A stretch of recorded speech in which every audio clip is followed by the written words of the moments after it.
C'est fataliste comme Ouais, Marianne. ouais, non, je suis pas fataliste, mais moi j'ai pas du tout envie d'être confiné. Hein, je l'avoue. Hein, quelles que soient les raisons scientifiques qu'on peut me donner, je suis pas complotiste, mais j'ai pas envie. J'ai pas envie. J'allais dire, ce virus me fait beaucoup moins peur que le confinement, que la casse sociale, que la dépression, que le taux de suicide, que le nombre de personnes isolées, que la souffrance des humains à droite à gauche dont tout le monde se fiche.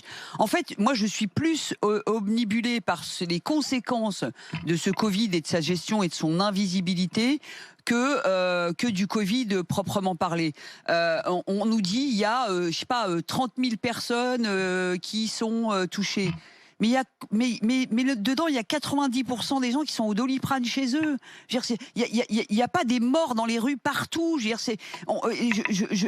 moi, ce qui me déprime et ce qui me désole, c'est ça. C'est où on va. On nous a dit il y a un vaccin. Ok, super, bingo. Il y a de l'espoir. Même moi, j'ai changé d'avis. Je me suis dit génial, tant mieux. Il faut aller vers ce vaccin. Après, on voit le vaccin, c'est à la tortue. Je veux dire, on pédale, le truc qui marche pas, ça bug, on n'y comprend rien du tout. Après, on nous dit il y a un variant. Ah bah, il y a un variant A, plus il y a un variant B, il y a un variant C. Mais ça veut dire qu'on va pas voir le bout du tunnel, quoi. Enfin, les variants, ils étaient prévisibles. Non, mais ils avaient été d'accord. annoncés même. Mais d'accord, mais ça veut dire que c'est l'invisibilité totale. J'écoutais ce matin sur le ski. On explique qu'on n'ouvre pas les stations de ski parce que les gens vont louer des appartements trop exigus et vont s'y retrouver. Excusez-moi, mais toute l'année, il y a des gens qui vivent dans des appartements exigus, y compris pendant les confinements qui ont duré 2 mois. Donc c'est pas un argument. On se retrouve en famille à 5 dans un appartement de 40 mètres carrés au ski pendant une semaine. Quelle est la différence entre se retrouver à 5 dans un appartement de 40 mètres carrés toute l'année ou en confinement, ça inquiétait personne. Donc il y a des trucs, en fait, je comprends rien. Et puis les infectiologues, les épidémiologistes, les médecins, chacun a sa version. Moi, je connais des gens plutôt intellectuellement de bon niveau, des gens raisonnables, etc.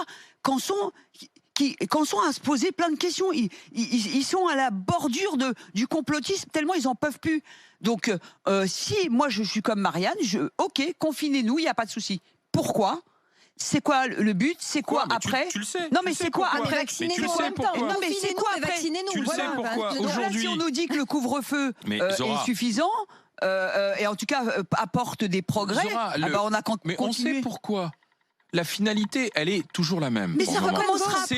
C'est le bout de la chaîne, c'est l'hôpital. Ouais. C'est les lits de réanimation. Les lits de réanimation, je regarde là, tu vois sur l'appli Tous Anti-Covid, France, tension en réa, 55%. Donc, ce qui fait que on tient. Sur le plateau, voilà, on est sur un plateau. On tient, ça monte tout doucement. On est sur le plateau. Mais on tient. Ce qu'on veut éviter, c'est ce que nous avait expliqué un jour ici un directeur d'hôpital, c'est d'avoir des brancards devant les hôpitaux, une contamination exponentielle. C'est dit ça, personne ne l'accepterait. Ni les Français et le gouvernement le paieraient. C'est tout. On ne joue que là-dessus. C'est tout. C'est tout. Et donc, si tu veux, pour une moyenne d'âge de personnes qui meurent à plus de 84 ans, il faut rappeler que, passé 80 ans, on a plus de chances de mourir, que là, même ceux qui sont... avant le Covid. Même avant le Covid, et qu'on meurt aussi quand on a des comorbidités. Donc, effectivement, c'est cher payé pour un hôpital qui n'arrivera pas à absorber les contaminations exponentielles. Et donc, finalement, le couvre-feu, avec cette espèce de plateau qu'on maintient, semble être